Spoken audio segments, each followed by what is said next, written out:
এই চৰকাৰখন ধুৰন্ধৰ হয়নে নহয়, এই চৰকাৰখন বদমাছ হয়নে নহয়, এই চৰকাৰখন প্ৰবঞ্চক হয়নে নহয়, লাজ নালাগে তেওঁলোকৰ। আমি পঢ়ুৱা ল'ৰা ছোৱালী বিধায়ক হৈ আমাক পাৰিশিকৰণ কৰিবলৈ তেওঁলোকে আইন বনাব লাগে। এওঁ যদি হৃদয়ত মানৱতা থাকিল হয়, এওঁৰ হৃদয়ত যদি অন্ততঃ অকণমান মনুষ্যত্ব থাকিল হয়, তেনেহ'লে এই 20 বছৰ 30 বছৰ বিনা বেতনে শিক্ষকতা কৰা শিক্ষকসকলক এনেধৰণে যাতনা নিদিলেহেঁতেন। কালন্তক মুখ্যমন্ত্ৰী এওঁ কোনো কাৰণত মহা বদমাছ হয়, কোনো কাৰণত ভাল মানুহ নহয় এওঁ। চাওক, আমি সদৌ অসম অপাধিকৃত শিক্ষক কৰ্মচাৰী সংস্থা 2006 চনৰ আগত স্থাপিত আৰু পিছত বিভাগীয় অনুমতি স্বীকৃতি এই যিবিলাক নথিপত্ৰ ইউডাইছ পৰ্যন্ত এইবিলাক মানে পোৱা শিক্ষানুষ্ঠানৰ এটা সমষ্টি। আমি দীৰ্ঘদিন ধৰি এই প্ৰায় 2319খন শিক্ষানুষ্ঠান আছিল, এতিয়া ইমান শিক্ষানুষ্ঠান নাই, ইতিমধ্যে বন্ধ হৈছে।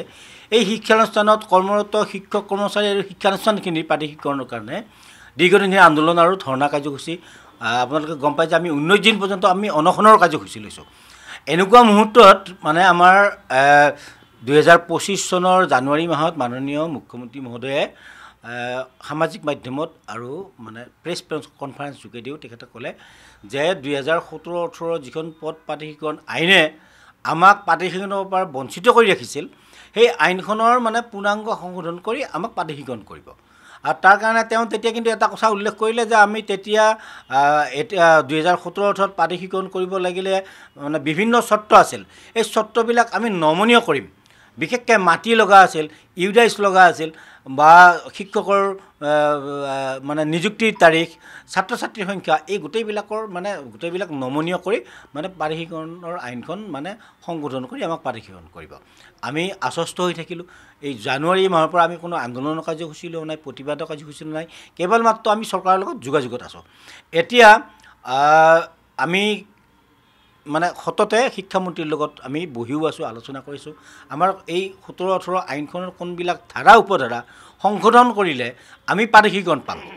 তেনে মুহূৰ্ততে আমাৰ শিক্ষামন্ত্ৰী মহোদয়ৰ লগত যিমানবিলাক আলোচনা, আমাৰ এই চৰ্তবিলাক তেখেতে মানিছে। কিছুমান তেওঁলোকে উইনিংলি কৈছে যে আমি এইবিলাক চৰ্ত, যেনে ধৰক শিক্ষকৰ নিযুক্তিৰ ক্ষেত্ৰতে হওক, ইউডাইছৰ ক্ষেত্ৰত হওক, মাটিৰ ক্ষেত্ৰত হওক, এই কথাবিলাক উইনিংলি কৈছে। ছাত্ৰ ছাত্ৰীৰ যিটো পৰিসংখ্যা এইটো কমাই দিব, এইবিলাক শিক্ষামন্ত্ৰীয়ে উইনিংলি আমাক প্ৰতিশ্ৰুতি দিছে, কৈছে যে এইবিলাক সংশোধন থাকিব।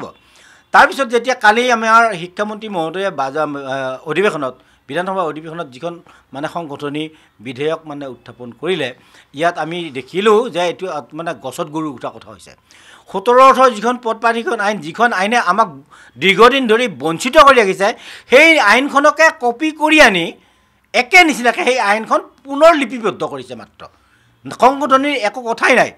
সেই আইনখনত কৈছে যে 1-1-6 আগত মাটি লাগিব, 31-12-2010 চনত শিক্ষকৰ নিযুক্তি লাগিব, 9-10 ইউডাইছটো থাকিব লাগিব, শিক্ষানুষ্ঠানৰ ছাত্ৰ ছাত্ৰীৰ সংখ্যা 30জনে থাকিব লাগিব, 25জনে মেট্ৰিক দিব লাগিব, 5% 30% লাগিব।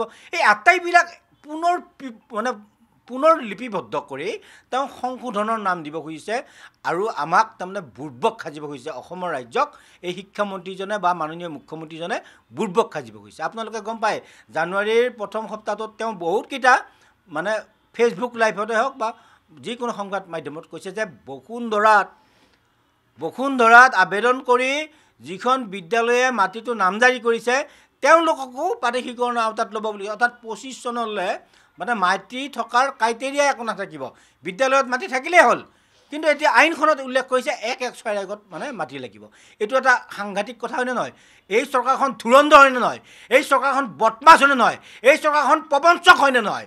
এই হিমন্ত বিশ্ব শৰ্মা নামৰ এই মানুহজন, এওঁ মানে দীৰ্ঘদিন ধৰি এওঁ অসমৰ ৰাজনীতিত অদ্বিতীয়।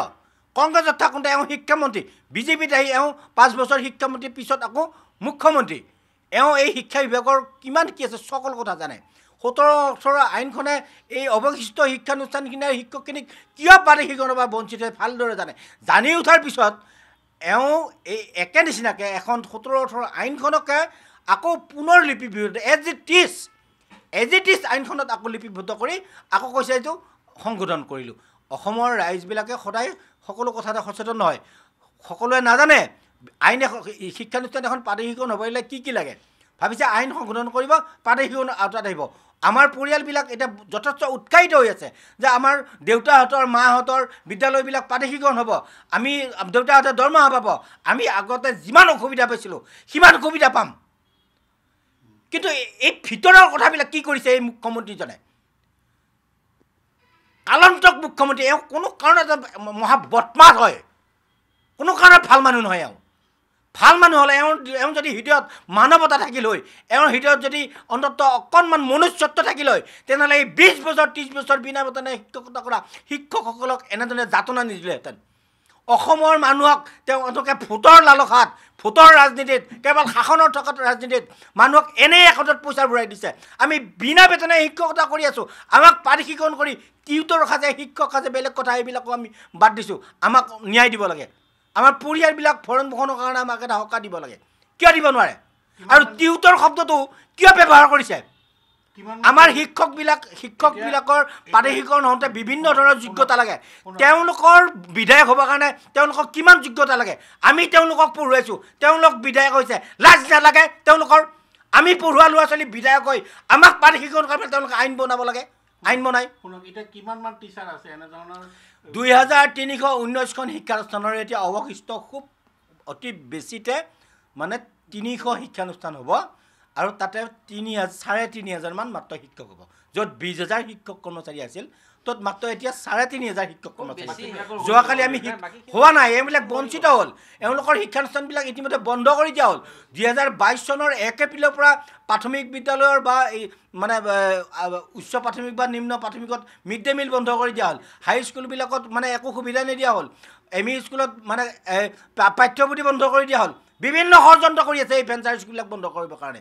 এতিয়া যিখিনি অৱশিষ্ট আছে এইখিনিক প্ৰাদেশিকৰণ নকৰি, প্ৰাদেশিকৰণ কৰিব নোৱাৰাকৈ আমি যিহেতু 9-10ৰ ডাইচ নথকাৰ কাৰণে আমি ৰখি আছোঁ। আমাৰ 31/12/2010 চনত এপইণ্টমেণ্ট নথকাৰ কাৰণে আমি প্ৰাদেশিকৰণ পোৱা নাই।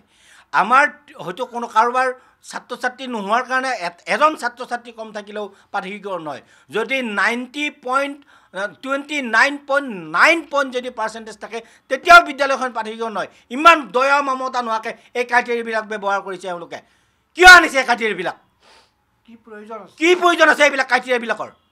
মন্ত্ৰী বিধায়কৰ দৰমহা বঢ়াবৰ কাৰণে, তেওঁলোকৰ সুবিধাবিলাক ল'বৰ কাৰণে তেওঁলোকে বহি আইনখন কাৰো বাধা বিঘিনি নোহোৱাকৈ তেওঁলোকে আইনবিলাক পাছ কৰি এতিয়া বিভিন্ন সুবিধা, ৰাইজৰ কৰ কাটলেদি তেওঁলোকে হাগুঁতে মুতুতেও তেওঁলোকৰ সুবিধা, তেওঁলোকৰ পৰিয়াল সুবিধা পায়। কিন্তু এই বিনা বেতনে শিক্ষকতা হৈ থকা শিক্ষকসকলৰ লগত তেওঁলোকে কি ৰাজনীতি কৰিছে, কি কৰিব খুজিছে আমাক?